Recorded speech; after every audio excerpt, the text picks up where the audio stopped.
Good morning, shellers. Welcome on the WWS channel, the wonderful world of seashells. Thanks for watching this video. Please subscribe to our channel and give us a like. Today we're going to talk about how to identify your seashells.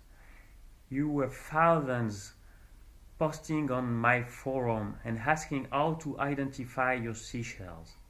This video is made for you. Before identifying the species of a shell, you must find its family. This is the most important. This is the first step. So this video will show you how to identify the shell families. The first part of the video will show you the main collected families. And the other part of the video will show you images thanks to Paul Monfils from Australia, who has made this image, and this image will show you all the gasteropods families. So I'm sure at the end of this video you will be able to identify the seashell families of the shells you have just found on the beach. So you're diving, you're snorkeling, or you're beachcombing, and we are going to start with one of the main collected family, the Conidae family. So the cone shells, these guys. You can see several specimens on that table. So now we're going to speak about cones. Cones are dangerous. They can kill a human. All cones have venom. So you must be really careful when you handle a cone with its live. If you're not used to it, don't touch them. Some of these guys already killed humans, like the Conus geographus. You can see on this video. This is Conus geographus, and as it's a fish killer, he has strong venom. This is a kind of a cone that you shall not put in the bathing suit pocket. A friend of mine had put this guy, a textile cone, in a plastic bag, and he was stung by the cone. You know, the cone have harpoon, and then it can then hurt you through your bathing suit, but also through neoprene suit. That means these guys are really dangerous. On the other hand, this is a wonderful family. There are so many species. We're about 800 species actually. Maybe we're going to reach 1,000. And what is so attractive with cones? It's their pattern. Even on the same species, the pattern is very variable. So this is a cone. This is textile cone. This is the aperture of the cone. The mollusk is there inside. This is the lip. Take care about the lip because this is fragile. And if you break the lip, then the value of your shell will really go down. This is the spire. It can be high, it can be very low, it can be crowded. And this is the pattern, the last word. So this killers of the sea moves like that. So this is the front, this is the back. So they crawl like that on the reef or on the sand. The harpoon comes out by this side of the shell. So if you handle the shell, handle it with that side. So you can see many cones on the tables. They mostly come from the Indian Ocean, but you can find some in the Pacific Ocean too. So we're speaking about spire. Here, kind of high spire, and you can have a low spire. But the general shape of the shell is the same. It's cone. This is another dangerous species. This is Conidae. Conidae has whole striated lines on its body. You would think it's the same with this one. It is not. This is Turrids and this is Conus limani. It was called before Conus gubernator, but now it's limani shell. This is from the Indian Ocean only. These two shells are really close, don't you think? But they're different. have the same problem with these ones. You could think this one is white and this one is like orange. But in fact, there are two species, different species. This is Literatus here, and this is Leopardus there. So they really look, they are very close shells, but this one is different from this one. It's a new species. This one is Conus tulipa. This is close to this one. It's the same genus. That's the wide aperture there. The shape and the spire and the overall looking is much different, don't you think? This is Conus bendanus, but Conus bendanus, it's close to Murex, and it has a crowned spire. Look at this, it's a crowned spire. This is very important. This nice cone shell is from La Réunion Island. It's a Conus bartheloni. This is very colored shell. These two are different. They look the same, but they are different species. This is Conus episcopatus, this is Conus pennaceus. They really look the same, but the main difference is the spire. This is a very low spire. This is quite a medium spire.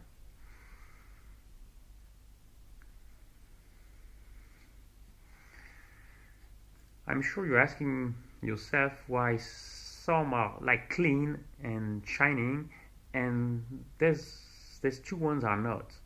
It's because I kept their periostracum. When they found live or fresh dead, the cone shells still have their periostracum. This protects the shell and it's a great camouflage. Sometimes you have algae on that part. It can be removed, of course, after with a bleach bath. So this is Conus olecus from the Indian Ocean. Why from the Indian Ocean? Because it has a big triangle, like confluent triangles. And this one the same species, but this one has its periostracum. So you can check both.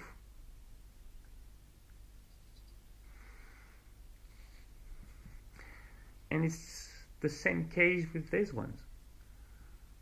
This Conus episcopatus on my right hand has still its periostracum. It's Indian Ocean one. The same remark. You have big white triangles. This is characteristic from the Indian Oceans. So I think we have seen enough cone shells. Now you know how to identify this family, the shape, the spire. Don't forget one very important thing. In the inside of the shell, in the aperture, it's smooth. There is no teeth, nothing. If you have a cone and if you have teeth inside, that means it's not a cone. It's probably a meter, like Muricidae family. So now we're gonna see another family. We're gonna talk now about Cowries. This is also one of the main collected families. A lot of collectors started by this family. I personally started collecting this family. These are really wonderful shells, very attractive shell. I can see they are naturally polished. They are shining. It's quite really nice. If you find a Cowrie and it's not polished, I mean, that means it's already passed. It's washed by the ocean, so you can do anything. But fresh dead specimen shine exactly like the live one. These ones were found fresh dead, you know. I found them in New Caledonia. You could think it's the same species, but it's not. This is the Arabica Cowrie, and this is Eglantina Cowrie. The dorsum can look the same for a beginner, but it's not the same. On the base, you know, this is a really flat. It's not flat. This is the main difference. So the Cowries are shells that feeds on sponges mainly and also on algae. That means they will not hurt you. They have a mantle that covers the shell and protect the shell, and that's why that the mantle that protects and lustrate the shell. So if you handle a live cowrie, please be careful to its mantle. You can really break it, damage it. So you can see many shapes, but roughly you have the same overall shape. These are all different species on the table. This is a very big one. This is a very dark one. It's a Muricidae cowrie. This one was found in New Caledonia. This one are same species, even if this one looks like it has looks like different. I mean, this is just a Niger cowrie. In New Caledonia, some species can become really dark, like black. So this Eglantina is classic. This is a Niger one. You can find these guys also in, the Niger cowries also in Australia. Look at this one. This is incredible, don't you think? This is a map cowrie, Cypraeidae mappa. It's really strange one. It's just like a map on the cowrie. It's very nice shell. This is a classic one. I found fresh dead in the Seashells. This is a talpa cowrie. You can find it in the Indian Ocean, but also in Pacific Ocean. It's a really classic one. These guys are mostly found during the night, as during the day they're hiding under pieces of dead coral. This is the Argus cowrie. I found still fresh dead. You can see like encrusted algae or corals on this side. If you want to identify cowrie, don't forget you have the aperture here, the mollusk is inside, and there are the teeth. This is the classic character of the cowries. Look, all the teeth here, all the teeth here. So this is the mouth of the cowrie. It has the two lips. This one has a different looking. It comes from the Australia. So this one feeds on sponges, and you can find them on the sponges during the day. They often don't hide. It's incredible. Look at this one. It's not a jewel. Don't you think it's a real jewel? This is Tessellata from the Hawaii Island. It's incredible cowrie. I'm sure you're looking to this one too. This is very nice. This is Cribaria. This comes from the Philippines. Very nice shell. What about this teeny one coming from Sri Lanka? You see all the ocellated spots? Its name is Cypraeidae ocellata. I think the good choice was a good choice for the name. This one's from Thailand. This is Nivosa. It's very nice cowrie too. Always the aperture with the teeth. It's really a constant character. This is one of my favorite. I could say it's my favorite. This is Cypraeidae guttata. Look, it's in relief. Look at that. It's incredible aperture. Incredible aperture. This one's from Philippines. I would love to find one like that one day while snorkeling. I'm sure you too. This one's funny because it's all white. It's a species that is found in New Caledonia. This is Ebionea cowrie. It's quite interesting. It's the opposite on this one. Remember, the dark one and the white one on the same country. Isn't that incredible?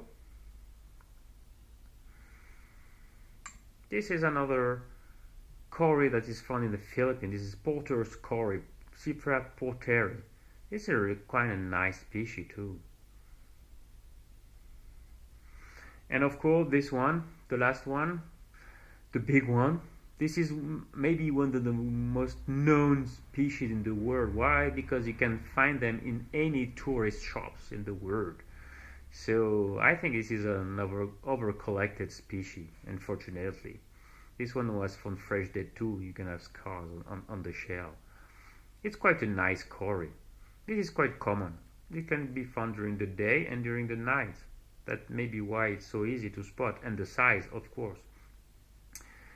Most of the cowries you can find fresh dead while snorkeling. It's looking around the lair of octopuses. Octopuses are really your best friend. They will eat the shell and leave the shell empty. They eat the mollusk, I mean, and they leave the shell empty. And you just have to pick it up.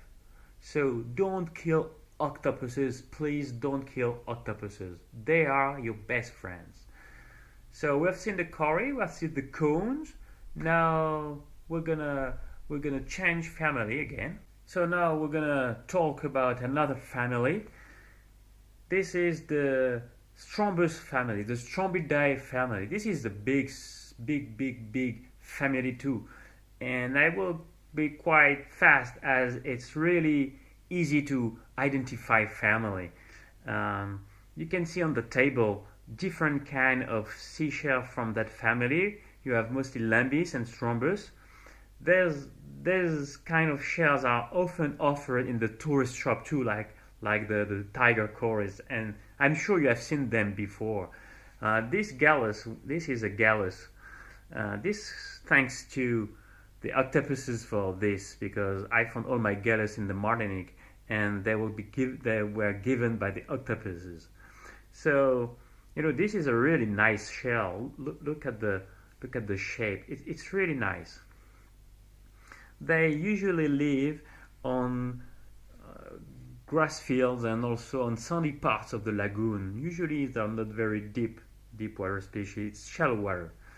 This is the fighting conch. You know them. If you're American, you know them. You know why? Because there are thousands. Where? In Conidae Island. We have been in Conidae Island once with my family, and we only stayed 2 days. If we have knew that it was so fantastic, we would have stayed much more. We only did one low tide. There were 100 seashells, 100, trust me, 100,000 seashells on the beach. So this fighting conch, was found in Conidae. It's quite nice. This one it's a different species. I found this one in Martinique. It's the same area, though it's the Caribbean. So there's a fighting conch. This is the Strombus raninus. This have been found in Martinique too. As you can see, he has drilled holes, one here and one there. It can be caused by Murex. We didn't see this family yet, but also by octopuses. So this one was found fresh dead in Martinique. It's a really nice shell too. Usually it's a big shells family. This one's from the Indian Ocean. It is a really classic one, very classic. They often cover it with periostracum and with encrusted algae. You have to get rid of them before. The Strombus raninus, this ones come from the Pacific Ocean. It had been found in Tahiti on the lagoon. It's a very classic shell of the Indian Ocean. Very classic. You can find this one in the Pacific and Indian Ocean. And this one is another Lambis. This one is cute. It comes from Mayotte. Very cute one. This one's too is coming from Mayotte. You can see that shell. You can see they all have quite the same shape, with the spines. It's a very nice family. This one is endemic from French Polynesia. These ones come from Morea. Usually it is found on the outer slope, and you can see it's really particular mouth. It's really nice species, really nice species. So this family is very easy to identify with the spine, the fighting conch, the Strombus, the Lambis, and you have also huge species in this family. So let's change family again. Let's work on Murex. Now we're dealing with Murex. Murex are really belonging to a very known family. This is on the main family again. They are easily recognizable. You have the big spine like that, the aperture over there. You can find some with operculum. This This one has the operculum. This is kind of different species. This is from the Indian Ocean. This was the first one. The previous one was from the Caribbean area, the Brave Front. So this is the one pomum from Martinique. This one was found in the French Polynesia in Murex. They are often encrusted with algae and with corals. You need a lot of cleaning, hard cleaning on these shells. This is a hard family to clean, really hard. These ones come from the Indian Ocean also. You could think they are belonging to the same species, but they're not. So identifying seashells can be really difficult. But this is the main family of the Muricidae, Murex. Murex seashell. A lot of collectors love them. They're really fine. Look at these pink ones, pink spine. It's really nice, Varix. This shell kill other shells. Usually they come on the other like that, and they are drilling holes. In the previous family of Strombidae, we've seen one with 2 holes. They can kill the Cowries, any other species. I mean, and they can kill each other. Sometimes you can find several Murex, one or the other, killing each other like that. This is a very particular family. Murex are usually stuck on the under dead coral place, or they can be stuck also on the big rocks, you know, along the shore. So now you have seen the Murex, you have seen the Strombidae, the Cowries, the Conidae. Before you get bored, I think it's maybe now time to show 2 families at the same time. So you have in front of you 2 different families. The first one, this one, is the Meters one. Meters, the Muricidae family, have kind of cone, you know, cone-like shape.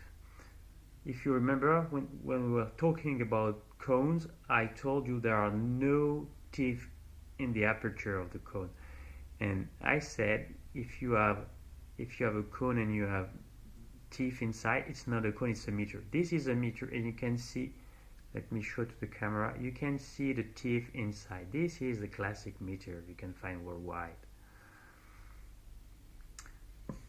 This is the same thing, you can see inside the teeth. These are all meters.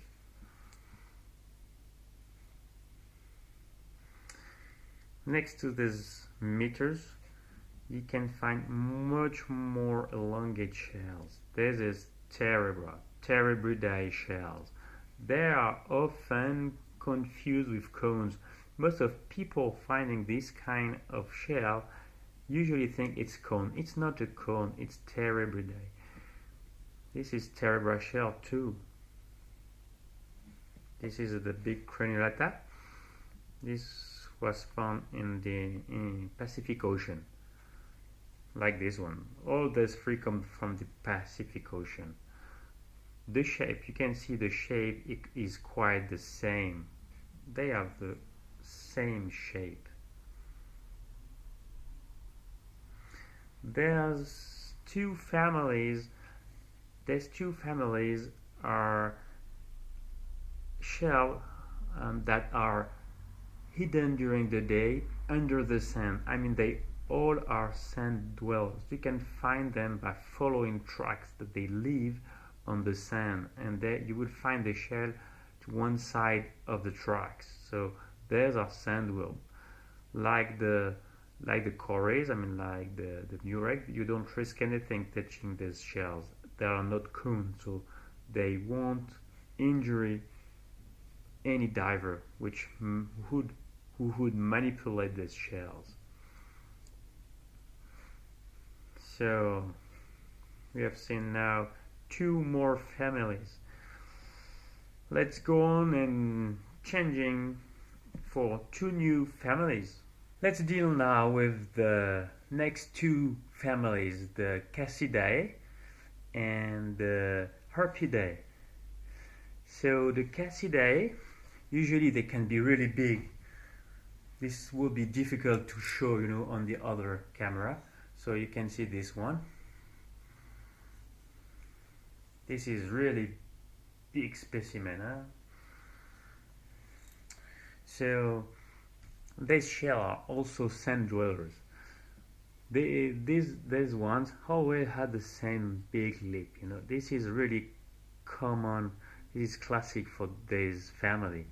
There's one who are found in Martinique. You can see still the two holes. You can see the two holes there. This is a fresh dead specimen, quite nice find. I'm really proud of this one. This testiculous helmet shell is also coming from Martinique. This is also sand dweller.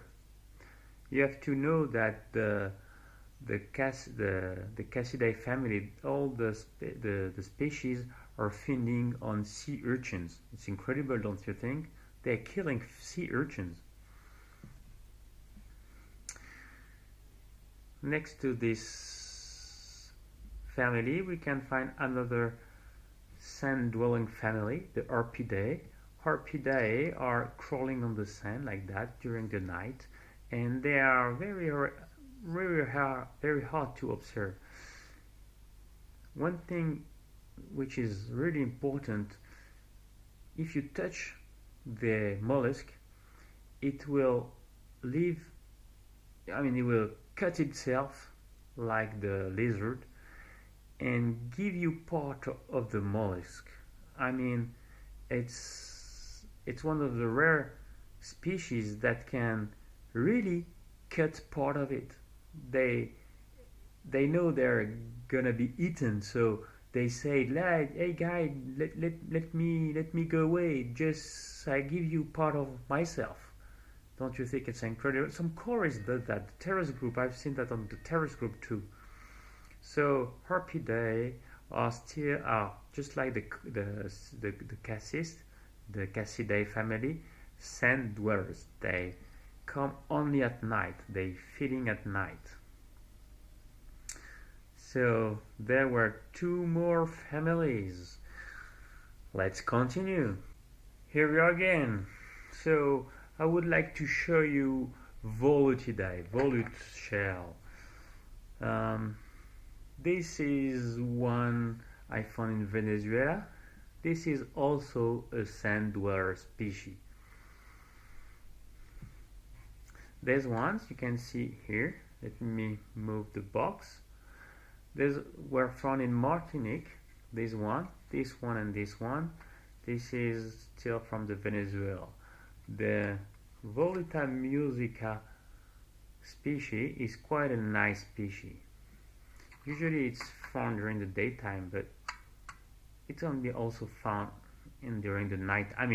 Mostly during the nighttime and also during the daytime. It's the inverse. So these are shells that have been found fresh dead. I'm pretty proud of those ones. You have to snorkel a lot if you want to find a lot of seashells. And like I said before, you have to visit all the octopus's lairs. How can you recognize an octopus's lair? Usually the octopus have a lair with a lot of pieces of dead coral, of rocks, or pieces of empty shells also, and pieces of dead shells and broken shells.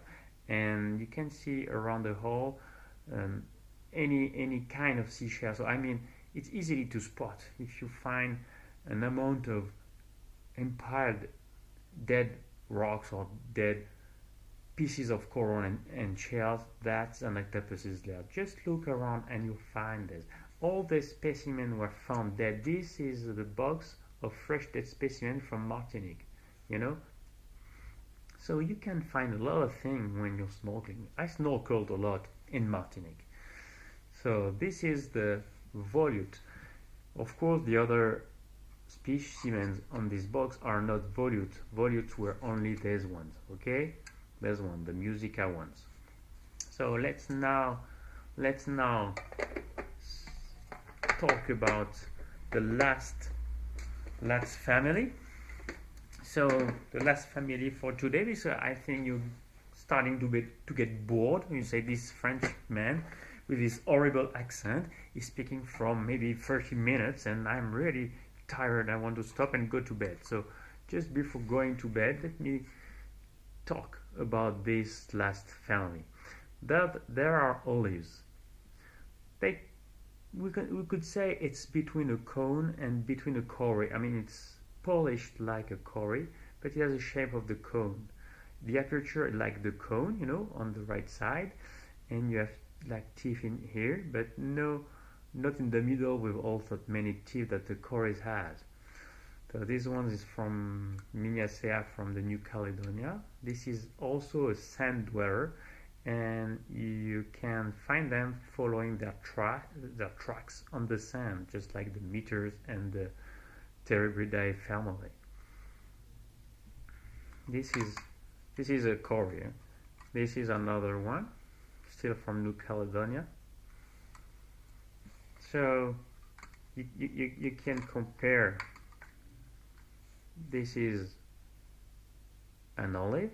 This is a cowrie. There are really nothing in common except their polished shells. The olives are not dangerous for humans. I told you only the cones are dangerous. Like these are cones. Only cones are dangerous. So I think now you get enough of these main families. It's time to watch the second part of the video. The second part of the video will show all the gasteropod families you have to know. Thanks again to Paul Monfils for his images. I hope you enjoyed this video, and please support our work. Subscribe to the channel. You know that we now need 1,000 followers to be recognized, and also please give us a like. See you soon on WWS channels.